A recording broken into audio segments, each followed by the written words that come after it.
Saya ulangi untuk poin penting pada hari ini.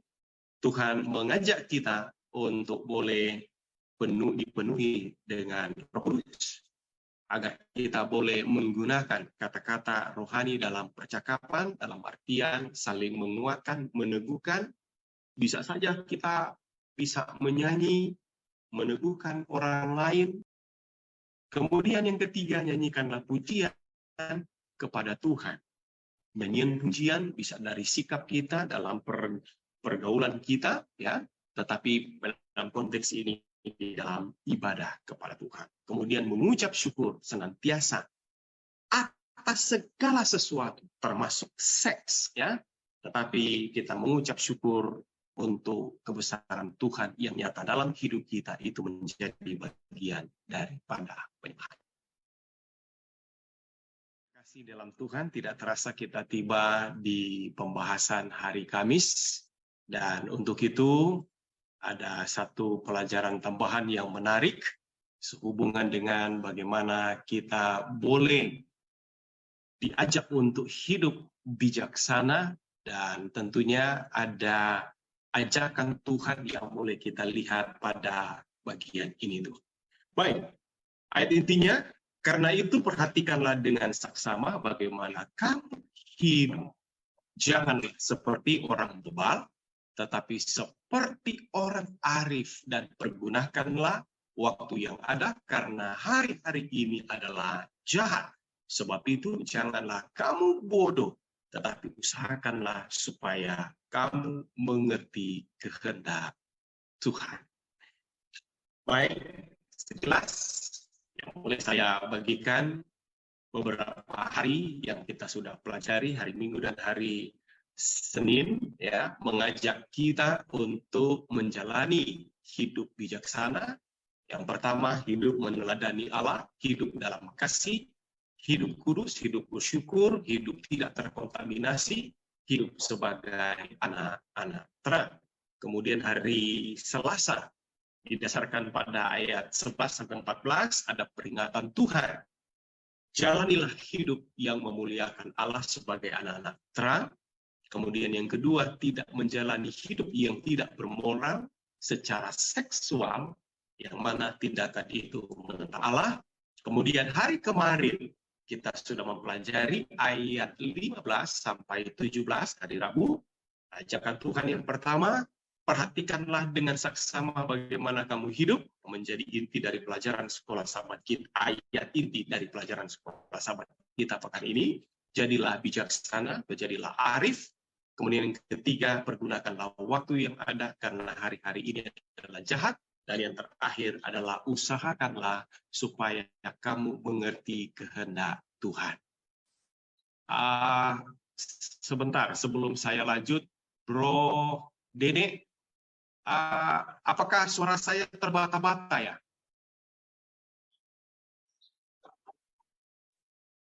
Oke. Saya lihat kemarin di YouTube atau di Facebook, ternyata ada terbata-bata. Mungkin itu disebabkan karena jaringan, ya. Tapi paling tidak at least bisa tetap dipahami. Oke, baik.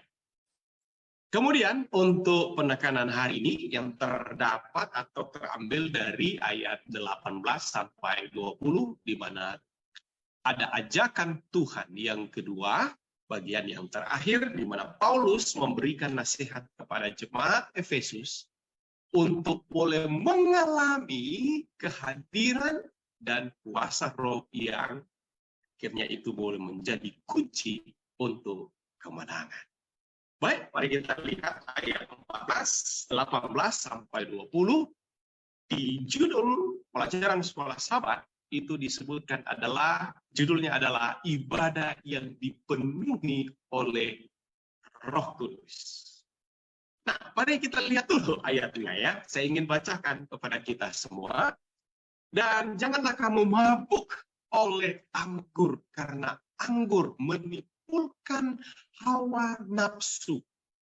Tapi hendaklah kamu penuh dengan Roh. Dan berkata-katalah seorang kepada yang lain dalam mazmur, kidung, puji-pujian, dan nyanyian rohani. Bernyanyi dan bersoraklah bagi Tuhan dengan segenap hati. Ayat terakhir, ayat 20, ucaplah syukur senantiasa atas segala sesuatu dalam nama Tuhan kita, Yesus Kristus, kepada Allah dan Bapa kita. Dari 3 ayat ini, paling tidak ada 4 poin penting sehubungan dengan ajakan Tuhan yang kedua dalam konteks ibadah yang dipenuhi dengan Roh Kudus. Yang pertama, tentunya untuk dipenuhi dengan Roh Kudus, ya ini yang pertama ya, terambil dari ayat 18, penuhilah dengan Roh Kudus tentunya.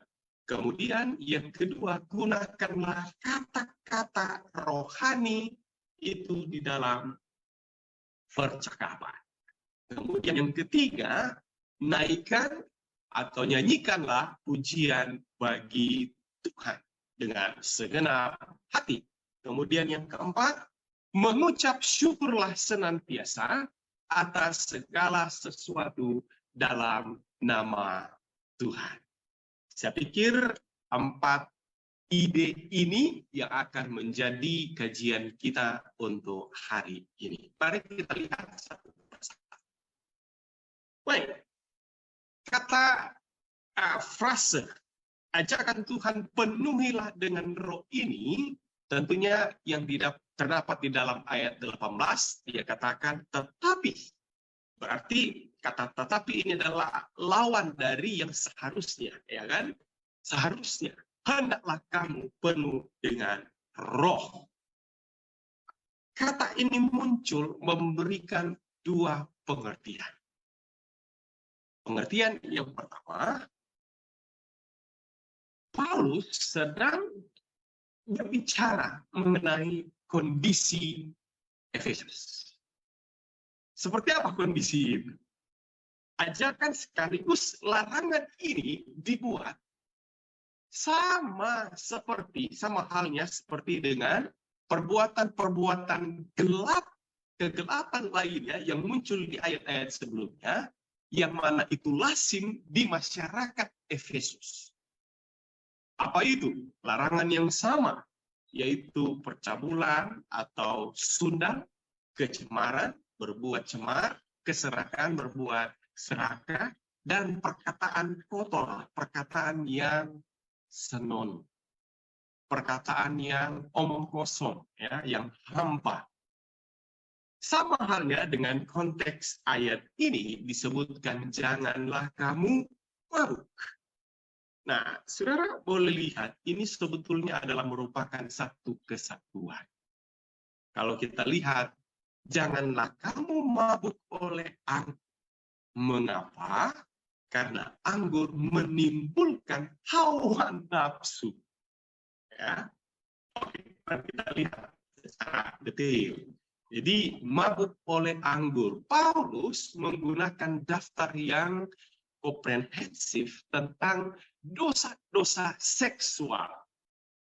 Di dalam pasal ini, kalau kita lihat secara jujur, nyata, ya, erat, sangat basicnya adalah mengenai dosa seksual di dalam lingkungan atau di jemaat Efesus.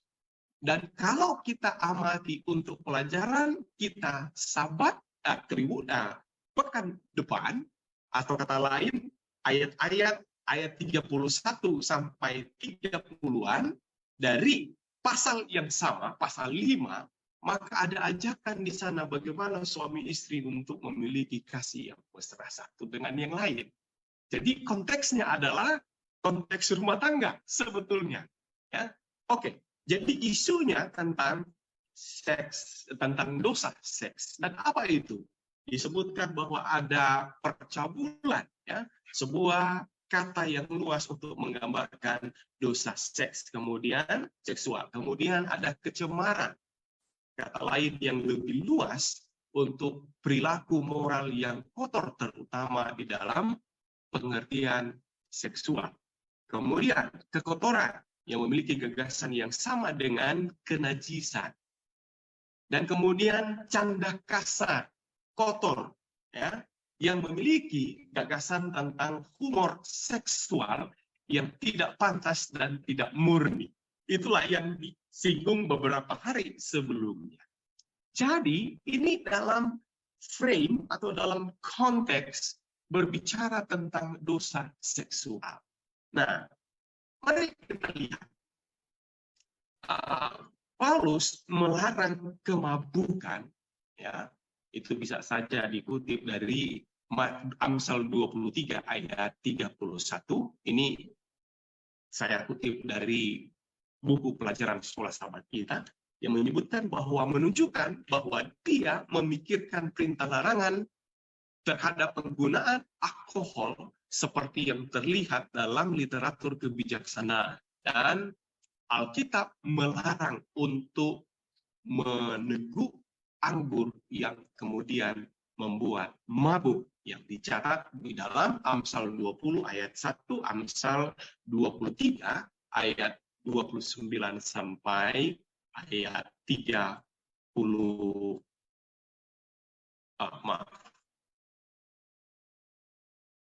ayat 35.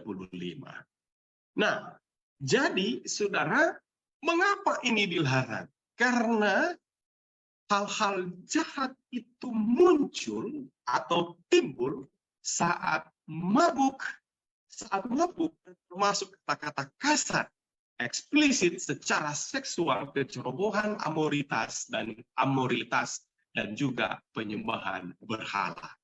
Jadi saya bisa melihat bahwa karena ada praktek-praktek mungkin saja tidak, kita nggak bisa menyebutkan bahwa itu ada terjadi di antara anggota-anggota jemaat Efesus, walaupun kemungkinan bisa terjadi, tetapi Paulus sedang mengingatkan bahwa lingkungan di mana mereka berada, hal ini adalah lumrah, adalah lazim, adalah hal yang biasa. Bahkan jika membicarakan itu, mempraktekkan itu adalah sesuatu yang luar biasa dalam cara pandang masyarakat pada waktu itu. Dan karena itu Paulus memberi peringatan atau memberikan ajakan, ya, larangan, boleh kita sebutkan demikian, untuk jangan ada percabulan, ada kecemaran, ada keserakahan, ada juga perkataan kotor, termasuk tentang kemabukan. Jadi ini sebetulnya adalah merupakan kondisi baik di jemaat maupun secara masyarakat umum di Efesus. Kemudian poin yang kedua, mengapa Paulus sampaikan ini? Ini sebetulnya menjadi sebuah gambaran atau metafora dari pekerjaan Roh Kudus. Jadi ajakan ini walaupun mengangkat hal yang fana, tapi sangat efektif memberikan pengertian akan pekerjaan Roh Kudus di dalam hidup pribadi kita. Terkadang bagaimana kita menggambarkan sesuatu yang mulia, tapi menggunakan hal yang fana. Tapi ini adalah hal mungkin bisa dipahami. Walaupun tidak seburuk seperti yang dicatat di dalam Alkitab, beberapa ilustrasi yang lain. Misalnya, Raja Salomo menyebutkan bahwa pergilah kepada semut, perhatikanlah, dan kemudian jadilah bijak. Kata lain, menggunakan binatang ataupun semut secara khusus, kita boleh belajar di sana untuk boleh menolong kita menjadi bijak. Nah, kali ini Paulus menggunakan bagaimana dampak yang terjadi, pengaruh yang terjadi, yang dihasilkan oleh karena meneguk atau minum anggur. Ya, kalau mau kasih contoh minum anggur, mabuk begitu ya. Bagaimana bisa minum anggur, mabuk atau kemabukan?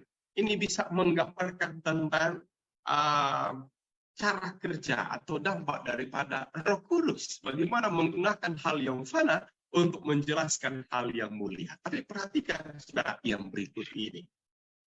Saudara, saya tidak tahu berapa dari pengalaman saudara, apakah pernah mengalami dulu ya waktu masih manusia lama ya, pernah mabuk atau paling tidak melihat orang mabuk. Saya dibesarkan di desa Makalisung.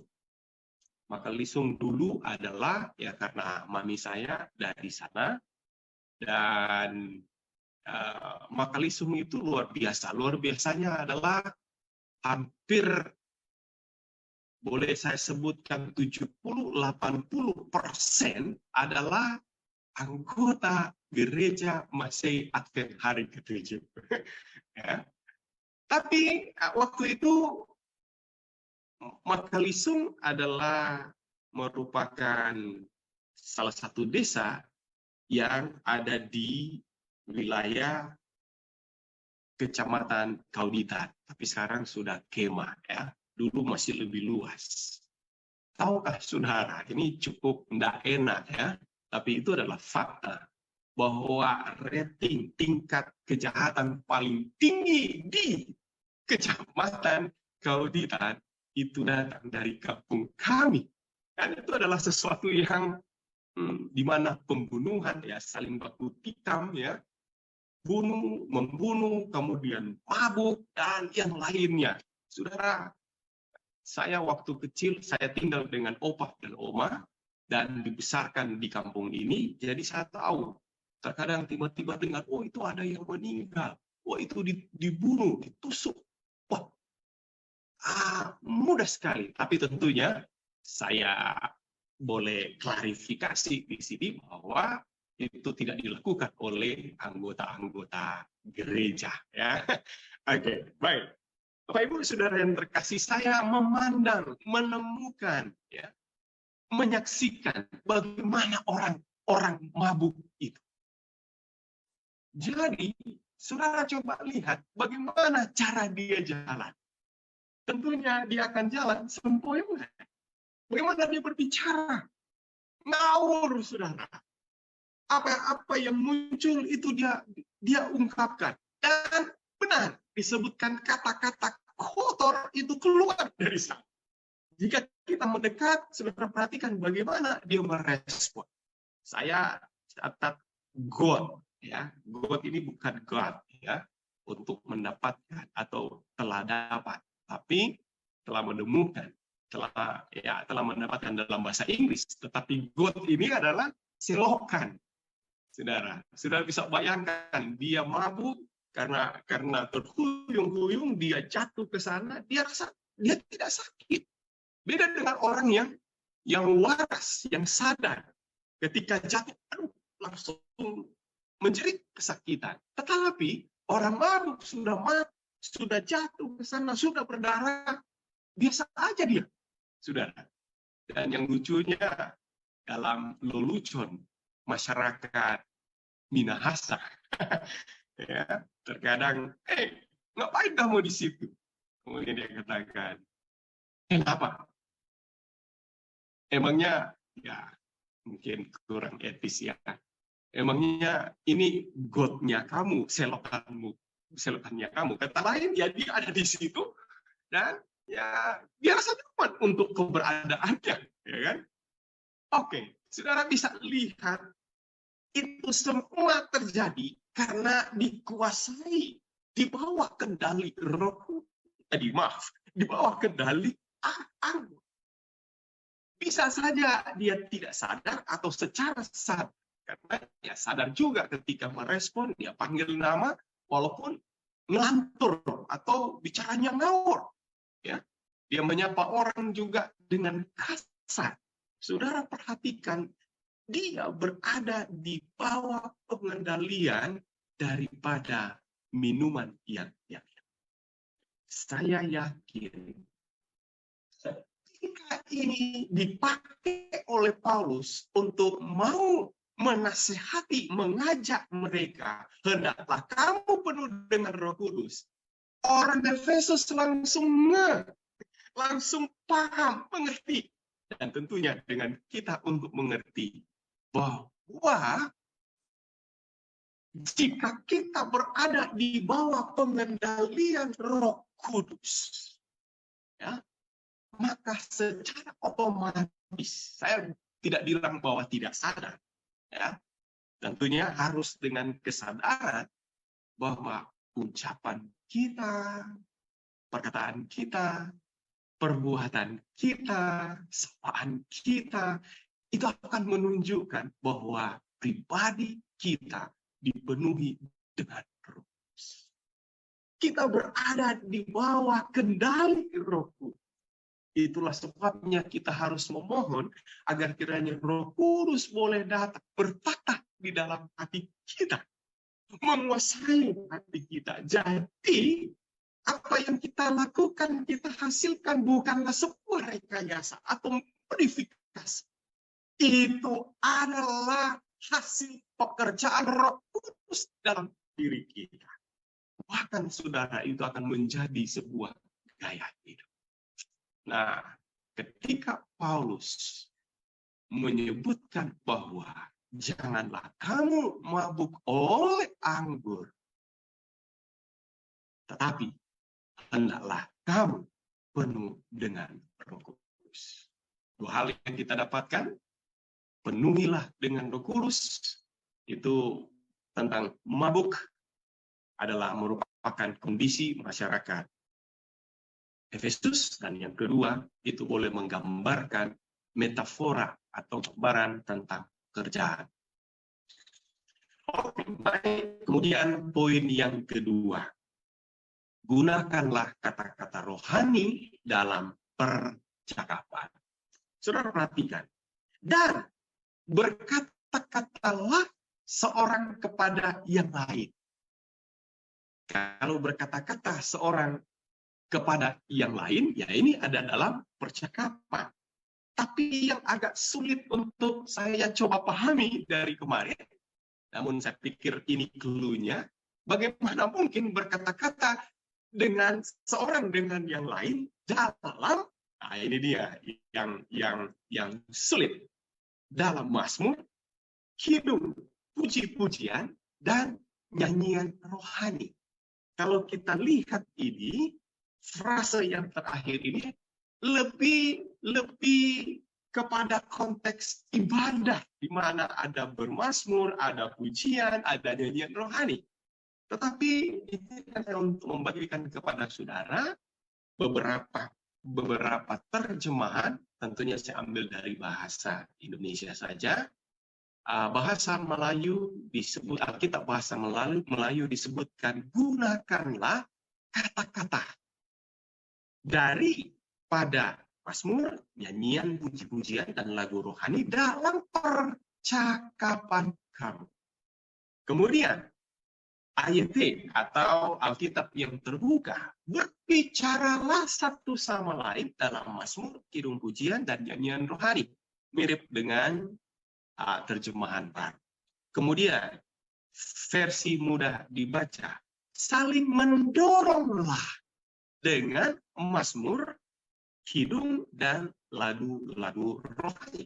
Kemudian BIMK atau Bahasa Indonesia Masa Kini, ya, disebutkan bahwa pakailah kata-kata dari mazmur, nyanyian puji-pujian, dan lagu rohani dalam percakapan-percakapanmu.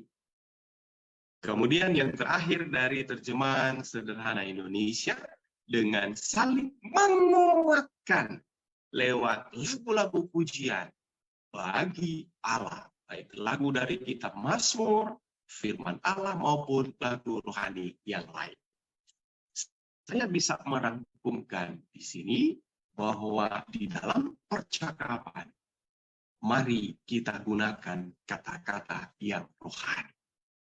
Baik itu boleh dari Mazmur, kita boleh mengutip itu dari Mazmur, ataupun saja, saya tidak tahu apakah ini saling bersenandung untuk saling, orang Betawi suka melempar, saling berbalas-balas pantun, gitu ya, waktu ondel-ondel iring-iringan. Iya, saya melihat secara umum seperti yang muncul dikatakan bahwa mendorong, saling mendoronglah, saling menguatkanlah, Jadi dengan menggunakan akan kata-kata percakapan yang rohani, maka itu akan menolong kita untuk saling menguatkan, meneguhkan satu dengan yang lain. Kemudian yang ketiga, nyanyikanlah pujian bagi Tuhan. Karena frase selanjutnya di ayat 19 menyebutkan bernyanyi dan bersoraklah bagi Tuhan dengan segenap hati. Kalau tadi adalah berbicara, berkata-kata, menggunakan kata-kata untuk saling mendorong, saling menguatkan, itu kepada sesama, kepada seorang yang lain. Ya, tapi frase berikutnya di ayat yang sama, ayat 19 menyebutkan bahwa kali ini gunakanlah itu untuk boleh menaikkan nyanyian dan sorak bagi Tuhan dengan segenap hati. Nyanyikanlah pujian dan mazmur kepada Tuhan dengan hati yang gembira. Kemudian firman Allah yang hidup, firman Allah yang hidup menyebutkan hendak saudara banyak membicarakan Tuhan, mengutip mazmur serta puji-pujian dan menyanyikan lagu dengan tulus. Kemudian BMK menyebutkan bahwa hendaklah kalian dengan hati yang gembira menyanyikan puji-pujian kepada Tuhan. Kemudian AYT, menyanyilah dan buatlah lagu pujian kepada Tuhan dengan segenap hati. Saya pikir puji-pujian ya di sini terkait dengan hidup kita boleh menjadi pujian, tetapi jika kita mengambil ini dalam konteks penyembahan atau ibadah, maka kita akan menaikkan pujian kepada Tuhan.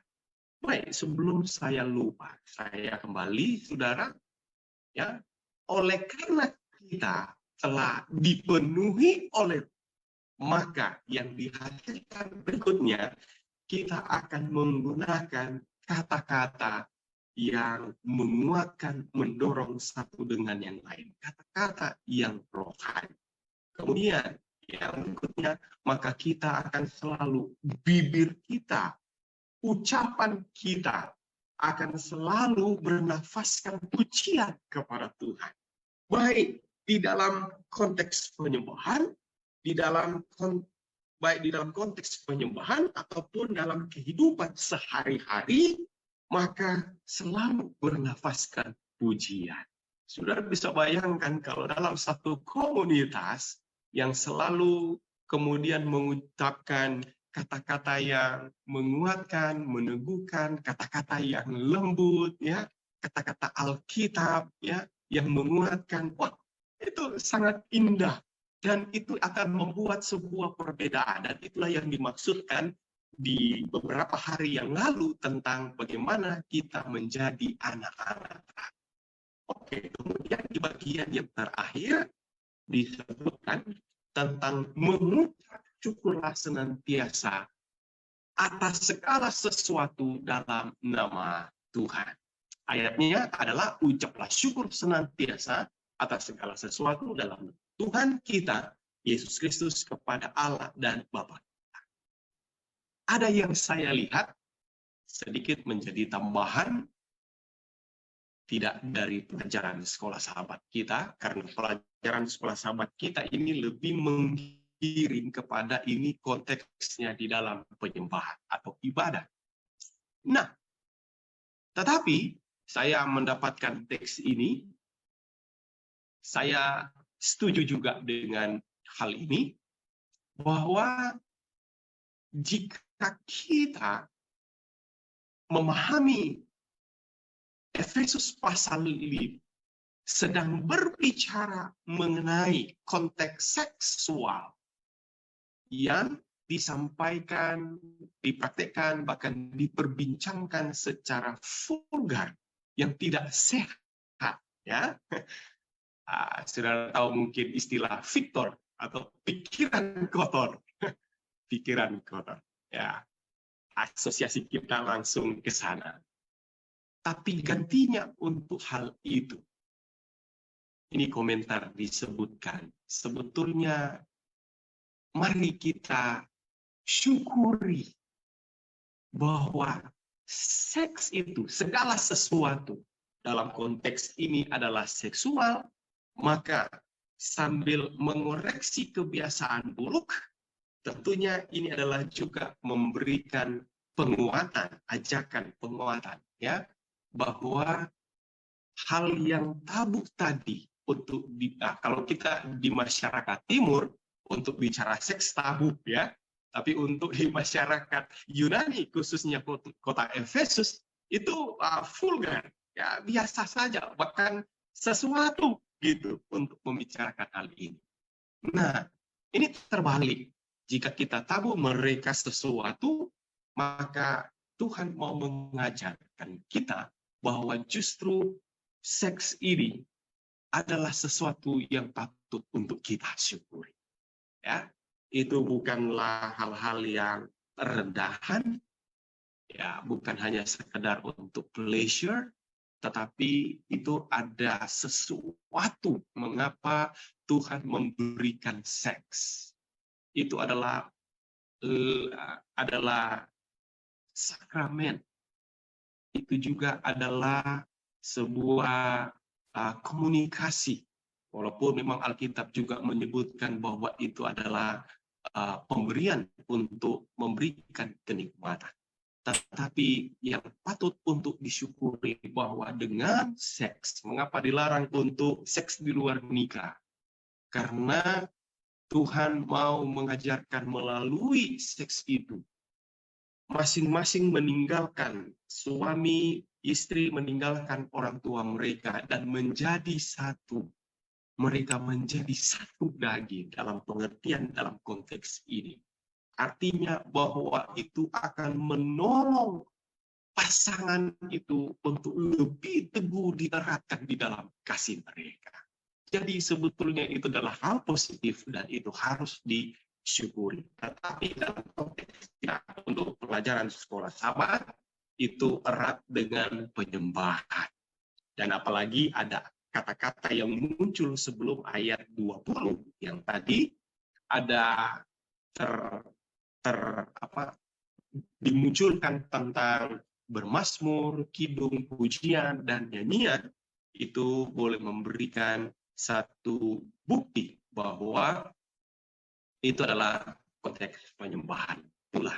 Nah, saudara, objek khusus dari pujian musikal adalah Tuhan, yang mana yang ditujukan di dalam Efesus pasal 5 ayat 20 mengidentifikasi frase yang terakhir adalah Tuhan Yesus Kristus. Ucapan syukur yang dijelaskan secara paralel dengan ayat sebelumnya, dengan pujian musikal sebelumnya, itu harus dipersembahkan kepada Allah Bapa dalam nama Tuhan kita Yesus Kristus. Kemudian keterangan dari pelajaran sekolah sahabat kita juga dikatakan untuk secara umum bahwa dalam argumen terakhir dalam Efesus pasal 5 ayat 1 sampai 20 yang menjadi kajian kita sepanjang pekan ini, di mana Paulus mendesak orang percaya untuk berpaling dari penggunaan anggur yang mematikan pikiran. Ya, tentunya Amsal pasal 20 ayat 1, pasal 23 ayat 29 sampai 35 menyebutkan tentang bahayanya minum anggur. Ya, anggur tidak hanya sekedar memabukkan, ya, membuat orang terpuyung-puyung, tetapi dampaknya besar di sana. Kemudian bukannya untuk menggunakan kudus, tetapi gantinya mengalami bersama kehadiran dan kuasa Roh Kudus. Rasul Paulus untuk dipenuhi, nasihat Rasul Paulus untuk dipenuhi dengan Roh adalah kunci yang dimodifikasi oleh serangkaian kata kerja yang muncul di dalam Efesus pasal 5 ayat 19 sampai 21.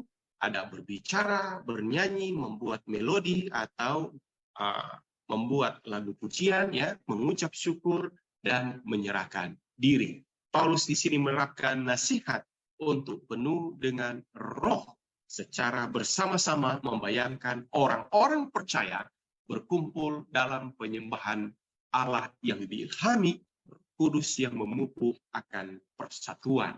dan yang berlawanan dengan egosentris, perilaku kafir dan penyembahannya yang sudah disinggung pada awal-awal dari ayat 1 sampai 18 dari pasal 5. Dan kemudian menjadi yang terakhir dari frasa lagu-lagu rohani, kata sifat rohani, ya, pneumatiko menyoroti peran Roh Kudus dalam penyembahan, karena istilah tersebut menggambarkan lagu-lagu yang diilhami oleh atau dipenuhi dengan Roh Kudus.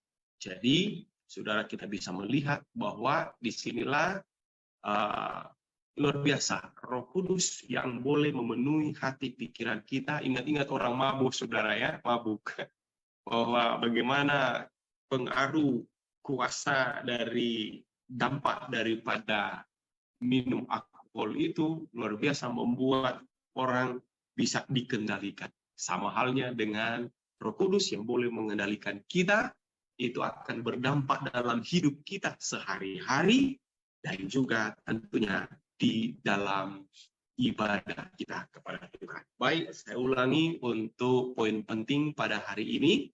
Tuhan mengajak kita untuk boleh dipenuhi dengan Roh Kudus, agar kita boleh menggunakan kata-kata rohani dalam percakapan, dalam artian saling menguatkan, meneguhkan. Bisa saja kita bisa menyanyi, meneguhkan orang lain. Saya pernah di satu waktu berada di airport dengan kelompok nyanyi kami. Kami langsung berkenalan dengan seseorang dan kemudian ketahuan bahwa dia sedang dalam situasi tidak enak, menyenangkan. Kami berada di dalam satu pojok dan kemudian mengajak dia di satu pojok mau berdoa, dan kemudian di situ sebelum berdoa kami menyanyi. Someone is praying for you. Saudara, dia terkesan dan dia terharu. Bagaimana pelayanan kami yang hanya menyanyi dan doakan dia, menguatkan, mendukung dia di dalam kondisi. Ada pernah kami naik di satu menara dan kemudian ketemu dengan seseorang dan dia memandangkan pandangannya dari atas seperti hampa, dan kami mendekati dia dan coba bercakap-cakap dan akhirnya kami menyanyikan lagu pujian dan kemudian mendoakan dia. Dia sangat berterima kasih dan dia boleh terbuka bahwa dia sedang menghadapi sebuah masalah. Kemudian yang ketiga, nyanyikanlah pujian kepada Tuhan. Nyanyian pujian bisa dari sikap kita dalam pergaulan kita, ya, tetapi dalam konteks ini di dalam ibadah kepada Tuhan. Kemudian mengucap syukur senantiasa atas segala sesuatu, termasuk seks, ya. Tetapi kita mengucap syukur untuk kebesaran Tuhan yang nyata dalam hidup kita, itu menjadi bagian daripada penyembahan. Kiranya pelajaran kita hari ini boleh menolong kita untuk bisa lebih mengerti tentang apa yang telah kita pelajari sepanjang pekan. Dan bagian terakhir, kita sudah lengkap dari ayat 1 sampai ayat 20. Semoga apa yang boleh saya bagikan di sepanjang pekan ini menjadi berkat bagi kita masing-masing. Tuhan Yesus memberkati.